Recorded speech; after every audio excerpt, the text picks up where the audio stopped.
it's Patsy. So I'm jumped on today to do this VR to Dani Mystic. It's hashtag my classics. And the idea is to show your decks that have become classics in your collection. So it was a good tag, I thought. So I thought I would pop on and show you what I class as my classics. They don't have to be like outprint decks or anything like that. They're just decks in your own collection that you couldn't be parted with, that you go to often over the years, and or even if they're new decks that you find that you're reaching for all the time. So the first deck that I'm going to show you in this little battered old box is my Hanson Roberts Tarot. It's very battered and very discoloured, as you can see. Oh, they're very used, these ones. I'd be surprised if nobody hadn't seen these. This is the second deck that I ever purchased. I purchased my first deck in 1992 when I decided I was going to learn the tarot. I'd gone into an esoteric shop in Peterborough where I lived at the time, and there was a deck of cards there. I had no idea, so I picked them up anyway, took myself off to the library and learned myself the tarot.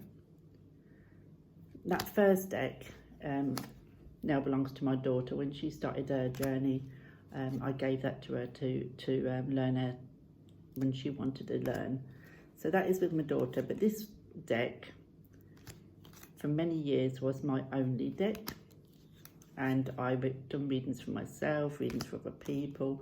I used to do readings at the shop then, and this is the one that I used to do the readings with, and used to take it everywhere. Like I said, it was the only tarot deck I had at the time for many years. So even now, I sometimes still pull it out, but I just could never part with this. So that is my first classic deck that I couldn't do without, is my little Hanson Roberts Tarot.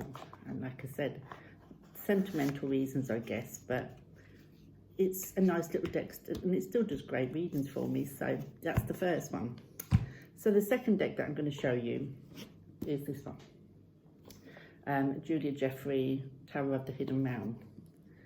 So I don't keep that in the box. That is in my little bag. Now, when this first saw this, I wasn't sure, because it was so different to all the other decks that I had.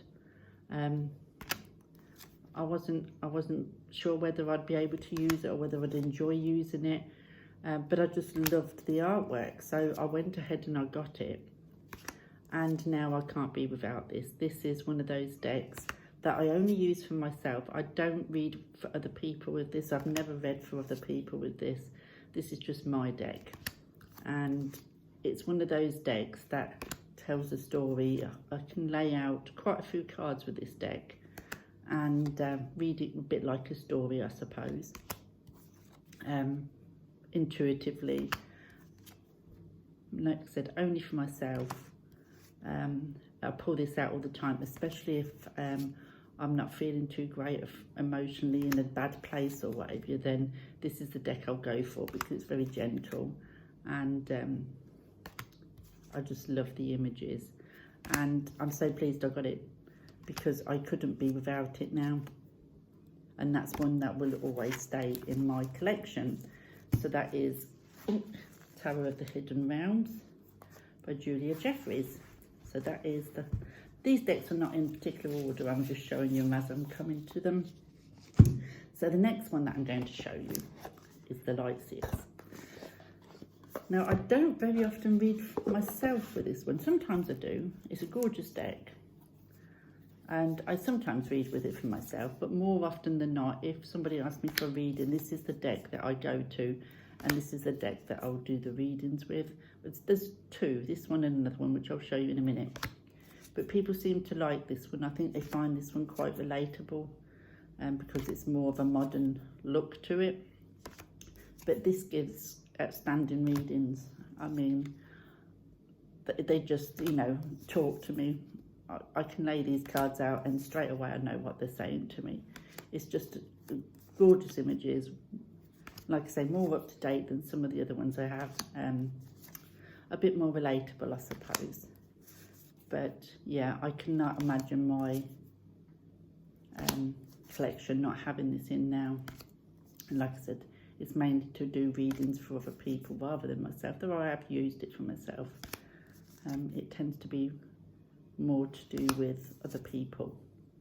So yeah, so that is the Lightsaber Tarot by Chris Ann, and that is a gorgeous one. That's just the mass market version of. So the next one that I'm going to show you is this one, the Green Witch Tarot. Now I bought this a few years back now, and I love it. There's the back, but I only ever use this one at Christmas, and I think it's something to do with those backs. They to me seem very Christmassy. So December, this deck will always come out. I've done since I bought it. It's a lovely deck, the images are gorgeous, and I do like reading with them, but I don't tend to read with them throughout the year, which, you know, I mean, there has been a couple of occasions, I suppose, where I've drawn them out, but not many that I can think of. But every December they come out, and I couldn't imagine my Christmases now without having this deck on the side to do my readings with. It's become a bit of a tradition with me, I suppose. So yeah, another lovely deck, and another one that I couldn't part with. It's become part of my special collection. So that is that one, the Green Witch, and that one is by Anora. So the next one that I'm going to show you is the Everyday Witch. Now I bought this a little bit before I bought the Green Witch, and to be honest, when I first got it, I didn't treat it much different than I do the Green Witch. I used to just really get it out around October time, Halloween, and I need that one in there, don't need to get one up. Just mainly used it for Halloween. But then in lockdown in the UK in 2020, I was going through my decks, the ones that hadn't really been using an awful lot, and decided to start using some of them. And this was one that I pulled out during that time, and it stayed out for months. I couldn't put it away. I absolutely loved it, and I couldn't understand why I'd left it so long, to be honest, to really work with it and dig in deep with it. And now it's in the box at the minute, but if I now I brought it out, it's going to stay out, and it will take me weeks, if not months, to put it back again, because once I start using it, I just want to carry on using it. And that's for myself, and this is the other deck that I will read for other people with as well. There's just something about these images, and very clear meanings, very just one of those decks you lay your cards and you know again exactly what they're saying to you. So yeah, this has become a firm favourite and a classic in my collection that I will not part with now. It was just a slow burner for me, but yeah, that one is to stay, and that one's going to have to stay in here because now it's out, I want to play with it again. So that is the Everyday Witch by Deborah Blake. So the last tarot that I'm going to show you is a new addition to my collection, and one that really surprised me that I would enjoy, because it's not my aesthetic at all. Not, you know, there's nothing about it. And when it first was being on YouTube, I would recall it, no, it's not for me. And that is the Deviant Moon. Now, a couple of months ago, I started doing shadow work and inner child work, and I thought, this deck kept popping in my mind, and I thought that's going to be a deck that probably going to be good for that sort of deep work.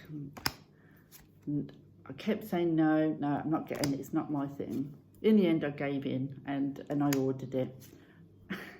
And I can honestly say This sits on my side all the time now, and I go for it all the time. Very often I'll read with one deck and then I'll still pick this up and pull some from this deck as well.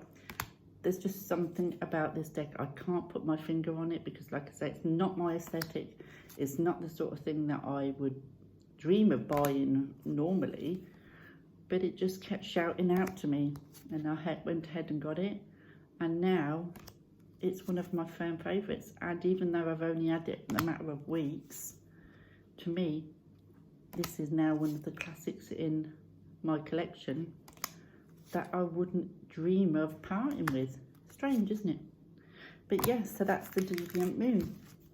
And like I said, surprised me more than anything. I'll leave that out. But I absolutely love it. Now, I forgot to bring the 2 boxes of my oracles that I was going to show you. But there was only 3 oracles, and 2 of them I've put together. But I'll show you the first one, and this is the oldest oracle that I own. Now, oracles to me, again, it's very grubby and well used, well loved, and yeah, as you can see the sides there, and it's the energy oracle. Now, I bought this quite a lot of years ago, quite a few years ago, 8-10 years ago, something like that, and like I say, it was that first oracle that I bought. And I bought loads of oracles. I'm a nightmare with oracles more than I am tarot, to be honest, because I think what it is, there's so many different types of oracle that I think, oh, I haven't got anything like that, I'll have that. So I've got so many, so I haven't really got a connection to any of them. I'll just pull different ones at different times and when I feel. So to me, none of them really feel like classics. But this one, it's been with me so long, and I've done full readings with these. These came to the shop with me. I read with other people. I can do full, like I said, I can do full readings rather than just pulling the odd 1 to 3. I can actually pull a 9 box with these and give a full reading with these. They're some of the messages that they give are very similar to the tarot, but they also incorporate the angels and the chakras in them as well. And yeah, this is just one of those decks that even now if I do readings, I want to finish it off for somebody else. This is the deck I will read for. It is a lovely deck. So I am now going to have to stop and read Ginny in a second. And I'm back. I knew I would forget something, and yeah, the only other oracle that I would not part with, and a classic in my collection, is 2 decks I've put together: the Goddess Dreams and the Goddess Love. Those 2 decks, they have been put together. They're both by Wendy Andrew. They have different backs on them, but it doesn't matter to me.